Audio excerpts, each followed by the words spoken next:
Hola, bienvenidos a este video. Les vamos a explicar a continuación qué es la etnografía.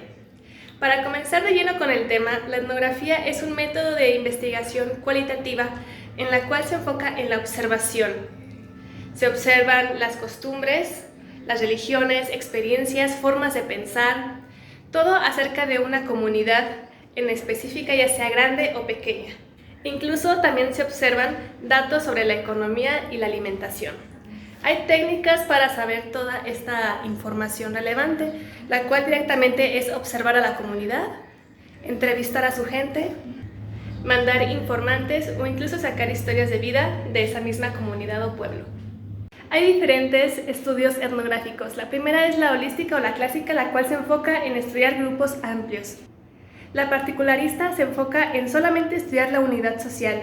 La etnografía de corte transversal se enfoca solo en estudiar un momento de un dicho grupo social.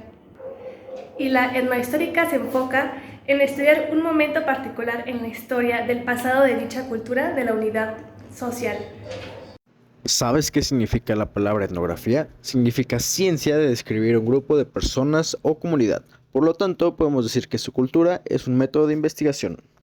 Su origen se remonta desde antes del siglo XIX, pues con la colonización se dio un choque cultural, por lo tanto era necesario describir a través de bitácoras y diarios lo que estaba pasando. Se dio una observación del modo de vida de distintas culturas, pero fue hasta el siglo XIX, con la aparición de las ciencias sociales, que se consolidó como un método de investigación.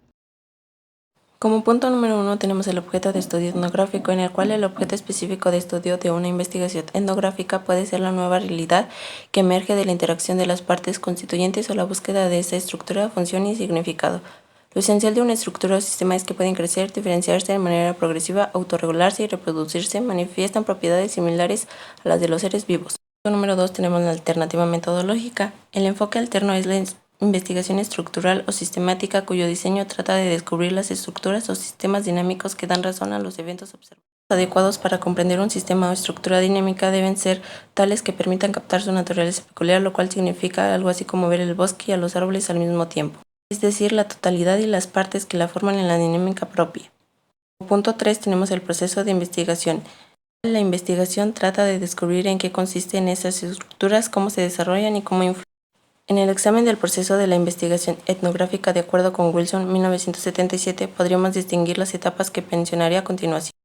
Etapa A. Determinación del nivel de participación. La etnografía parte del siguiente supuesto: lo que la gente dice y hace está moldeado consciente o inconscientemente por la situación social. Etapa B. Recolección de la información en la investigación etnográfica. La información que se busca es aquella que más relación tenga y ayude a descubrir mejor las estructuras significativas que dan razón de la conducta de los sujetos en estudio. Etapa C y última, nivel de objetividad. La investigación etnográfica alcanza un gran nivel de objetividad. Esto se debe a su enfoque fenomenológico, a su cuidadosa selección de las muestras, que estudia la empatía que logra con los sujetos, a su buen nivel de confiabilidad y a su notable validez. Por último, podemos mencionar que la muestra de sujetos que se estudian más a fondo se seleccionan cuidadosamente. Hola, mi nombre es José Luis Vitela y el día de hoy te voy a explicar las etapas o fases de la etnografía, que pues de por sí ya es un proceso bastante extenso que requiere investigación de campo, lo cual quiere decir a su vez que hay que involucrarse con la gente y con el entorno que vayamos a estudiar. Por algo es que su objeto de estudio y la propia metodología cambian constantemente, ¿no? Hay que adaptarse en este ámbito, ¿verdad? De inicio, la primera etapa involucra el tener que demarcar un campo. A través de esto se determina un tema, planteamientos, dudas, objetivos que se busquen responder durante la investigación, ¿no? Ya con la misma comunidad, pues sí, por algo se delimita y tenemos que asegurarnos de que esté a nuestro alcance, ¿no? El poder observarla, el tener acceso a ella de inicio es bastante difícil, entonces por algo tenemos que tener estas bases sólidas para empezar con el pie derecho, ¿verdad? Tenemos que contar también con hipótesis e investigaciones previas realizadas no por nosotros forzosamente, sino también por otras personas. Podemos hacerlo para ser capaces de llevar este proceso al siguiente nivel, que involucra una serie de acciones orientadas ya a recoger información directamente de la gente y del entorno en el que nos vamos a desenvolver. objeto, lugar y tiempo determinados tienen que estar bastante claros, ¿no? El presupuesto que vayamos a tener, los patrocinadores y principalmente la aprobación del proyecto, ¿verdad? Porque puede que no se dé esta parte y pues sí, sin eso no hay nada. Entonces, para esta parte entramos a la relevancia de determinar los métodos de la propia recogida de información, ¿no? Porque pues como podemos ver cobra bastante importancia debido a que se logra con ciertas técnicas como lo es la misma observación, el estar presente, como ya les mencioné. Y pues sí, la misma forma de abordar, de llegar con los miembros de la comunidad, ¿no? Al hablar de ciertos temas que muchas veces pueden ser delicados. Y pues sí, ¿no? Es evidente que la preparación en general tiene que estar bastante cuidada. Tenemos que ir mentalizados de que vamos a ir a un lugar con costumbres, con hábitos, con muchísimas cosas distintas a las cuales no estamos acostumbrados, ¿no? Entonces, pues sí, factores como el ir mentalizados, el estar preparados físicamente, también el tener preparadas las fuentes orales, nuestros recursos, pues sí, lingüísticos tienen que ser bastante claros y concisos, ¿no? Para podernos comunicar. Se requiere de documentación bibliográfica y de archivo en orden, ¿no? Todo esto son factores vitales para que se pueda realizar con éxito el proyecto, ¿verdad? Para esta parte pasamos a la parte de la investigación, que ya es básicamente el clímax, ¿no? Después de la selección y la preparación meticulosa para el estar accediendo a este campo, debemos de seleccionar a los informantes, a las personas que nos van a proveer básicamente de esto que nos vamos a basar, ¿no? De la tradición oral, del estar palpando el contexto que viven diariamente, la cultura en la que nos enredamos. Les digo, no debemos de ser intrusivos ni molestos para las personas de ahí porque son las mismas que nos van a cobijar y nos van a estar, pues sí, soportando, por así decirlo, diariamente en la realización de esta investigación, ¿no? Entonces, por algo también debemos de ser bastante gentiles y tener formas, ¿no? Tener formas con las personas, siempre dirigirnos desde el respeto y registrar los datos que vayamos a necesitar, ¿no? Sin perder en esta parte también el tener que estar observando constantemente, no dejar de observar al participante, ¿no? Ya una vez hecho esto, el análisis de datos lleva a la creación de interpretaciones que a su vez se desprenden en la conclusión. Aquí ya podemos presentar los resultados y aquí pues básicamente tenemos que explicar el porqué de nuestra ruptura, si ya acabamos, si necesitamos resolver más dudas al respecto y abandonamos el campo.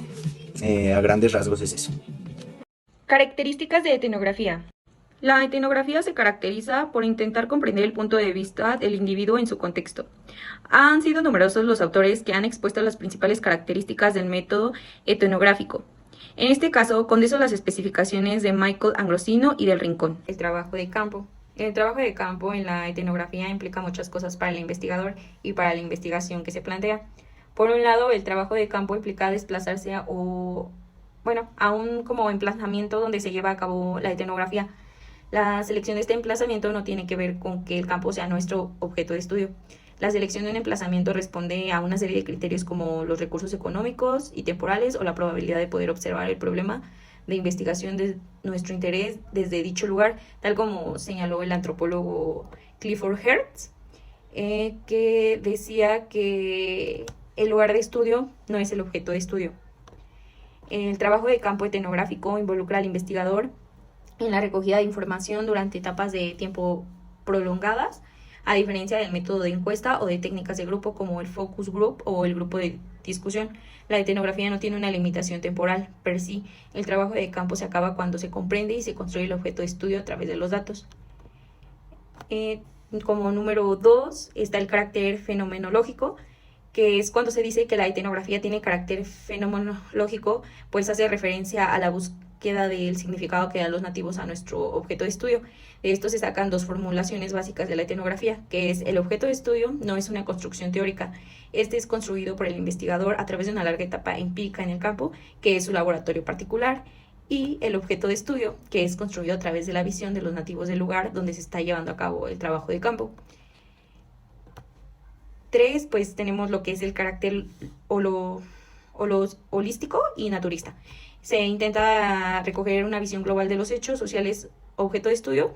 De la misma forma, el acercamiento naturista se refiere a que la recogida de información suele estar ligada a técnicas con un grado de reactividad menor a otras. Es decir, las técnicas de recogida de información se llevan a cabo con el contexto real, no son técnicas de laboratorio donde se construye un contexto ad hoc para la recogida de información como en las reuniones de grupo. Las técnicas de recogida de información de las que se vale la etnografía también modifican el objeto de estudio, pero esto es en menor medida que en otras técnicas, ya que el etnógrafo lleva un tiempo razonable en el campo y puede controlar el impacto de su presencia. El antropólogo Melvin Malverde dice algo muy explícito acerca de esto, y es que la clave para descubrir lo desconocido es no cambiar la realidad. Como punto número 4, sigue el método inductivo y ofrece resultados dialógicos, debido a que se basa casi exclusivamente en la observación de los hechos en su cauce natural y tiene un carácter inductivo, ya que partiendo de la observación y registro de acciones particulares construye teorías globales. Estas teorías e interpretaciones pueden ser validadas y contrastadas por las personas que son objeto de estudio, algo que los propios investigadores suelen hacer a medida de que van detectando patrones, puesto que exponen tales hallazgos a los informantes. Y por último tenemos lo que es multifactorial. La etnografía como método se apoya en distintas técnicas de investigación para la recogida de información. Ambrosino señala que la etnografía se basa en al menos 2 técnicas para la recogida de información. Normalmente estas técnicas suelen ser la observación participante y la entrevista etnográfica. La etnográfica como tal también emplea técnicas como el análisis de documentación, la encuesta o el análisis de redes sociales, aunque tienen menor uso.